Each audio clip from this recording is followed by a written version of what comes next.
ఈరోజు దేవుని వాగ్దానము యోహాను సువార్త 19వ అధ్యాయము 30వ వచనము. యేసు ఆశ్చర్యక పుచ్చుకొని సమాప్తమైనదని చెప్పి తల వంచి ఆత్మను అప్పగించెను. ఆలకిస్తున్నారా? చూడండి, సమాప్తమైనదని అంటే పాపము కోసము తాను పడవలసిన బాధలు, చేయవలసిన బలి అర్పణ పూర్తయిందని అర్థం.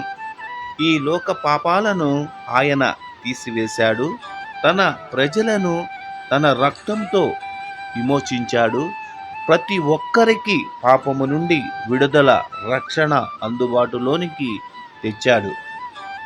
ఈ పని సంపూర్తి అయిందని, పాప విముక్తి పొందేందుకు పాపి చేయవలసినదల్లా పశ్చాత్తాపపడి సువార్తను విశ్వసించి యేసు ప్రభువు మీద నమ్మకము పెట్టుకొనడమే.